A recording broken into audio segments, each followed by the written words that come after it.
I wish you bluebirds in the spring to hear your song, a song to sing, and then a kiss more than this. I wish you love.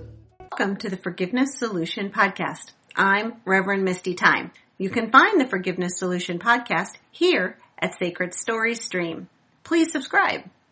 Also, run on over to sacredstoriesmedia.com. What will you find there? Amazing sacred stories. Also, a list of other great podcasts by awesome authors. Today on the Forgiveness Solution Podcast, we're going to talk about anger. Yes, anger. We all have it. We all feel it.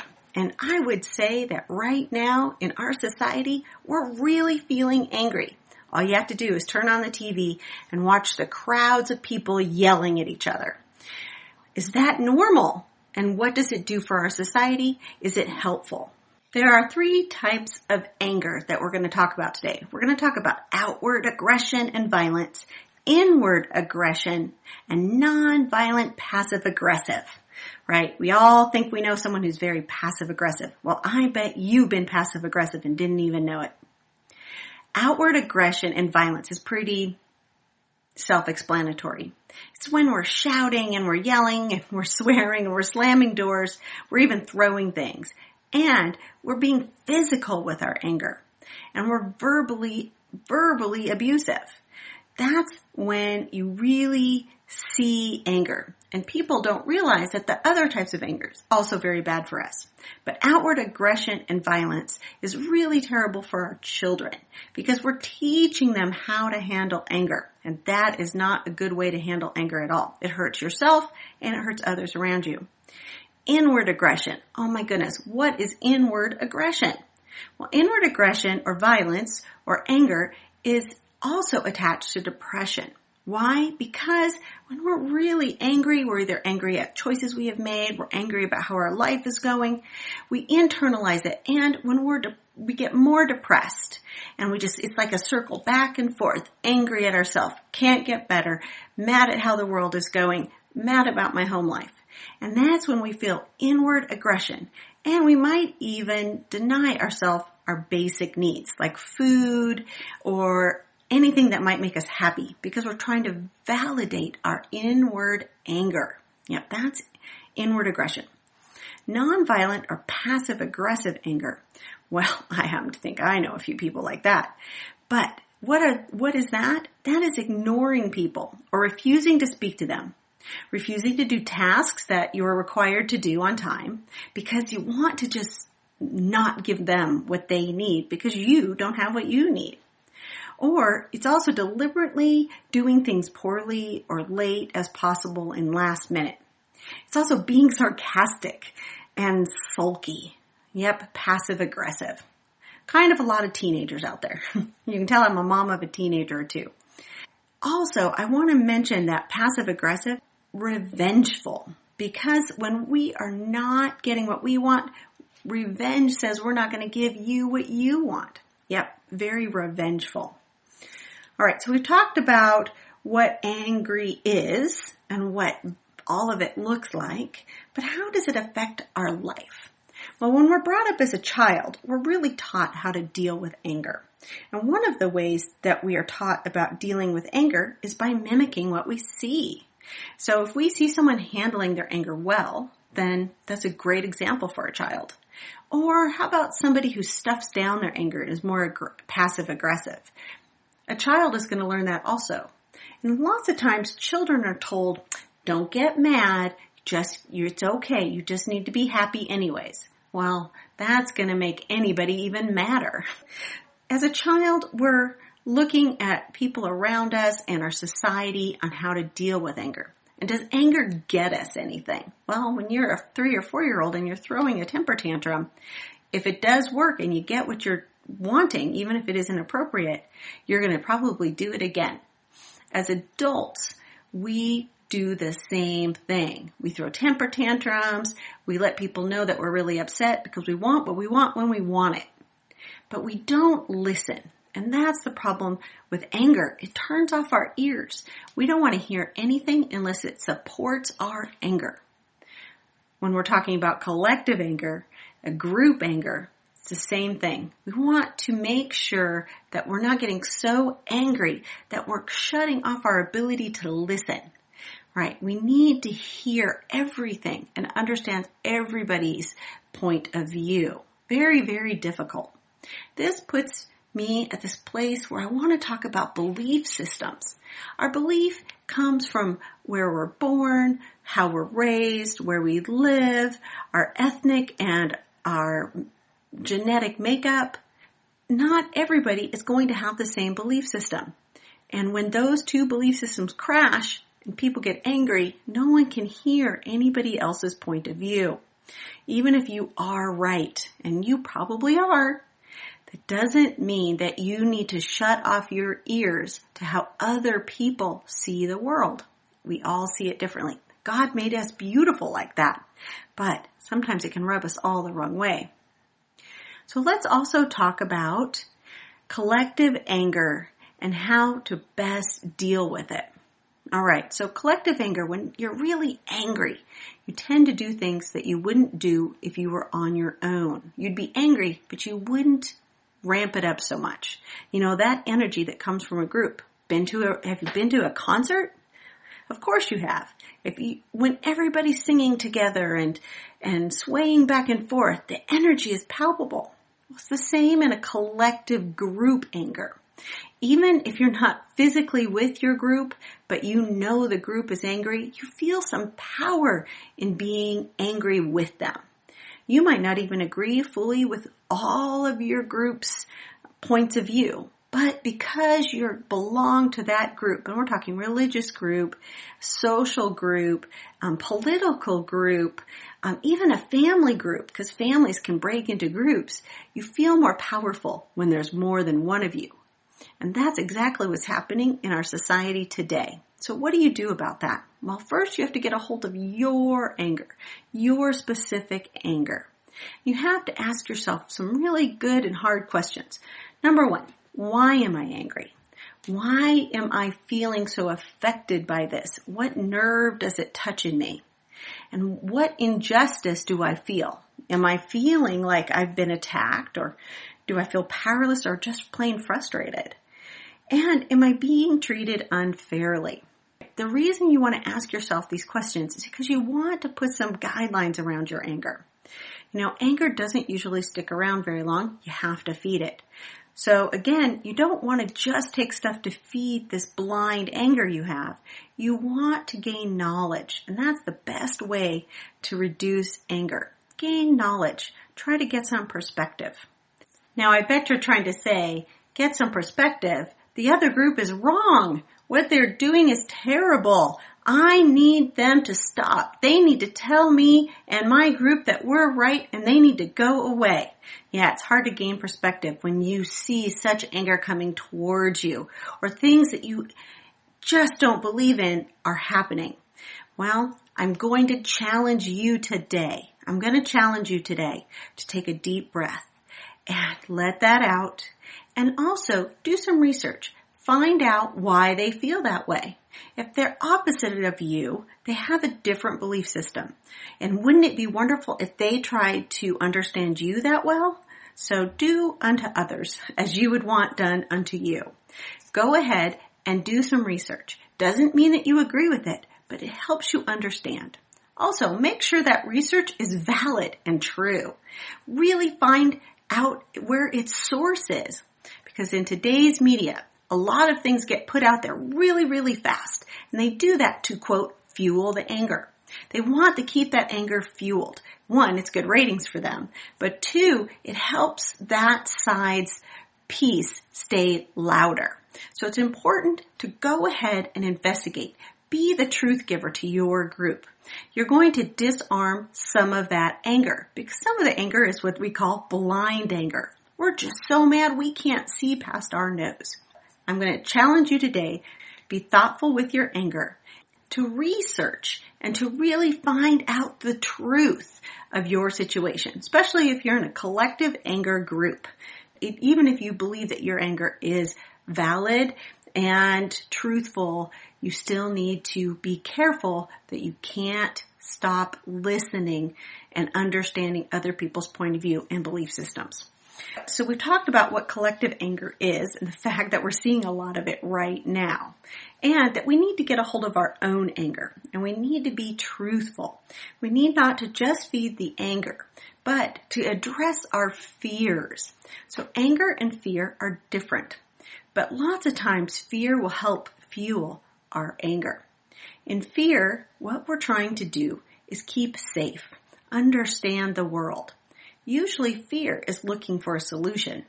Anger is just looking for another fight. That anger and fear go together, but you can separate them. So ask yourself, why are you feeling fearful? Does something scare you? And why does it scare you? And then understand that when you're trying to feed your anger with your fear, it's all going to go back and forth, back and forth. And if you can answer your fear directly and more closely, it's not going to ignite such blind anger. And hopefully in your group, you can do the same thing. So some techniques personally you can do when you're having anger is, of course, taking a deep breath. Oh, don't you feel better already?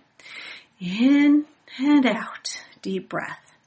Getting some distance from your anger is a good idea. You can try some mindful techniques, and you can be aware that these techniques, when you're getting angry, you can calm yourself down with them. So being mindful of the moment, very important.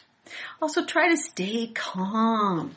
Very hard to do if somebody else is yelling at you, whether it be a family member, a coworker, or somebody in the opposite political group than you. So yes, stay calm and try to listen to them. I know I've said this a few times, and it's so hard when you think somebody is so wrong, but you really need to try to listen to them if you can. Allow them time to communicate their feelings without judging them. Ooh, that was a hard word, wasn't it? Judging. Like, we judge all over the place. We just throw out judge, even though when we say that we're not going to do that, we're doing it. And so try not to judge other people and their belief systems. Remember, we talked about where belief systems come from. Yours comes from your family, from your religion, from your political views, where you were raised, what color your skin is, and whether you're male or female. All of those come into play because they're your personal experiences that have formed your belief system. So understand that when you're listening to somebody who's on the opposite side of the fence than you, that you need to allow them time to communicate their feelings. Yes, without judging them. Often, when someone feels that they are being listened to, they will be more able to hear the other's point of view. Just being given permission to communicate your angry feelings can be enough to help someone calm down. We just want to be heard. We're pretty smart people. We know that we aren't always going to agree. But when it's life or death, you are in an intense place. You want to get your point across, but we forget to listen to another person. So lots of times we need to just get some space. What do I mean by this? Turn off Facebook. Turn off the news and stop feeding your anger. Yes, get some space from it. Find some joy somewhere. Sit under a beautiful tree. Go to lunch with a friend with rules about no talking about politics or whatever social situation that's making you angry. And just enjoy being mindful in the moment and getting space from the situation. You'll find that when you come back to it, you're much calmer. Also, really important is setting boundaries. This is whether it be in your family or in your collective group. Set boundaries. Say, this is my boundary. I'm not going to cross it. In a collective group, like I said, we tend to do things we would have never done on our own. That includes smashing windows, throwing things, or yelling things that we can't believe just came out of our mouth because of that fervor that comes in a group. So you need to set boundaries, and you also need to really know what sets you off, right? You're like, if I go past that boundary, I'm going to be not my good self. So go ahead and set those really tight boundaries. Help identify the triggers. If you know that if you turn on the news, no matter what side you're on, and you're watching it, it's going to make you really angry. Just don't do it. Or if you have a family situation and you know you get really angry at the family reunion because you're upset at whatever relative, then it's really your responsibility to know that trigger and walk away or not go to the reunion at all. We've covered a few things to help you understand anger and boundaries and how important it is to set them, and then also what collective anger can do. Now, is anger good for us? According to some of the studies I read, sure enough, anger can be good for us because it ignites us. It makes us want to get something done, right? Are we also working on our fear? Sure we are. But the anger is that thing that gets us off the chair, stops talking about it, gets us to do something about it. If you look at the Women's March, that's for sure. How many women can march in 1 or 2 or 10 or across the nation's cities all at the same time? Because they had a collective anger. And they also had some fear, but they came together. And most of it was very, very peaceful. So we're going to talk about religion. Where does anger come into religion? Well, all the sacred texts bring up anger. In Islam, anger is considered to be instigated by Satan, but also in the Quran, chapter 3, verse 134, quote, "The ones who spend in prosperity and adversity repress anger and pardon the people. God loves good doers." Okay, God does love good doers. That really means getting a hold of your anger. In Buddhism, anger is seen as a destructive emotion. Although anger might have some positive effects in the terms of survival and moral outrage, it is not accepted in any way. In Christianity, God isn't even seen as getting angry. Christians believe in God's anger at the sight of evil. This anger is not inconsistent with God's love, as demonstrated in the gospel, where the righteous indignation of Christ is shown in the cleansing of the temple. So we can even get mad at God. And Moses even got mad at God for his people not being treated well. We have raised our fists at God probably as many times as we've raised our fist and angry shaking at other people. Anger is a part of being human, but we really need to get a hold of our anger because our anger can be extremely destructive. If you want anger to be powerful, use it the right way. Let it get you off the chair and decide to do something good and positive. But understand, when you are yelling at someone or yelling at another group, they're not going to change their mind. Because last time I checked, no one's going to yell at you for 20 minutes and have you change your mind. Just like our belief systems, it comes from experience and understanding over time that we might not have been right. Yes, we do come to those conclusions. We do change our views and our passions because something or someone has changed it. And that usually comes from an experience with them. And yelling back and forth and telling everybody how terrible they are because what they view as correct is so wrong is not going to be the thing that works. What is going to show them that you have a good point of view and that you want to be heard is the way you handle yourself. So let's focus on the positive parts of anger. Yes, it's proven anger can get us out of the chair, but it's also proven that outward aggression and violence is destructive and that inward aggression is self-destructive. Passive aggressiveness is just darn irritating. Nobody wants that. It all comes from our pain and our fear. Anger is a perfectly normal emotion. We start having anger almost right after we're born, all the way up until we die. So we need to learn how to manage it. And it's important that people learn how to manage their anger. In many areas, there are classes just to teach people how to manage their anger. They're called anger management. Also, you can go to your local church or a counselor, therapist, and talk about the fact that your trouble with anger is really messing with your life. And that's always a clue, isn't it? If anything is being disrupted to your life and not helping you have a normal, happy life, then you need to get a hold of it. And anger is a big one. Also, if you're with your friends and family and you find that you just get really angry and you're worked up because of a subject or that you don't agree, you need to learn the techniques and know your own triggers so you don't put yourself in that situation over and over again. And remember, most people are not going to change their mind if you're sitting there preaching and yelling at them.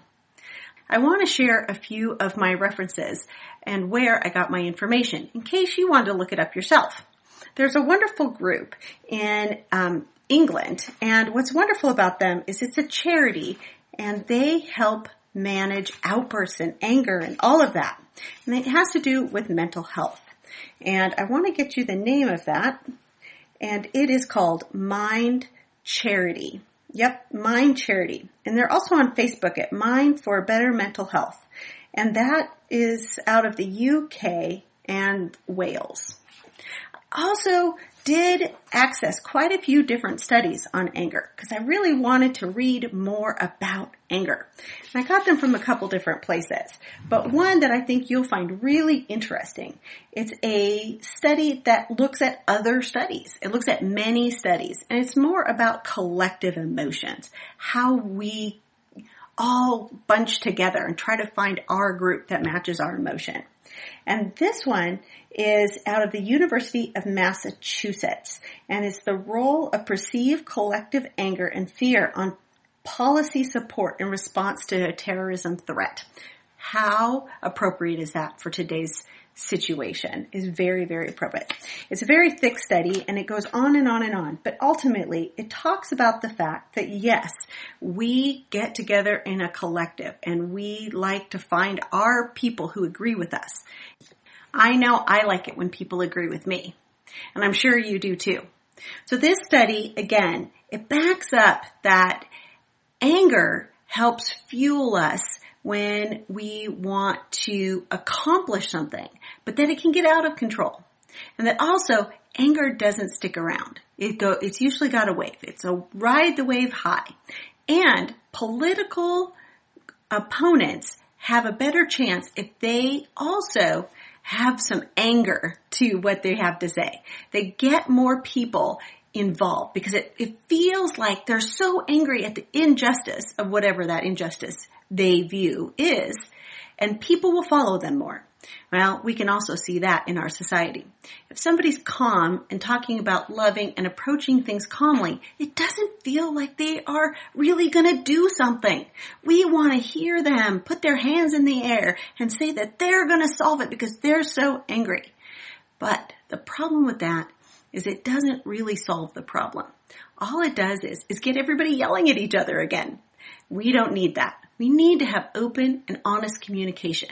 We also need to try to stay away from the falsehoods of anger that just feeds our anger, but isn't really true in relationship to the other group that we're yelling at. Again, it's been just wonderful to be with you today. And yes, we're talking about anger. Anger on the forgiveness solution. Because anger is one of the reasons we pick up unforgiveness, those ugly feelings, why we're so mad at everybody else, and they don't agree with us, and it actually hurts our feelings. Then we're going to have to forgive them, aren't we? Well, part of forgiveness is understanding that your anger might have been misplaced, that you might not have had all the information, or even if you did, that the other person's belief system, because of where they grew up and how they were educated or what their examples were, have them believing something that you feel is wrong. But you need to not be so judgmental because they're going to probably judge you. So again, come with your hands open and a less angry tone. Know your own triggers and find some space away from all the hum of the anger. Turn off Facebook, turn off your TV, read a good book, and pick up a study on anger. This has been Rev Misty Time with the Forgiveness Solution here at Sacred Stories. Also, don't forget to go to sacredstoriesmedia.com. And you can find me, Rev Misty, at Facebook at Reverend Misty, and also on Instagram as Rev_Misty. And please send me an email and we can discuss everything that you would like to discuss. And I promise I won't be angry. We'll come together and we'll really try to change the world today with love, kindness, and forgiveness. I wish you bluebirds in the spring to hear your song, a song to sing. And then a kiss more than this, I wish you love.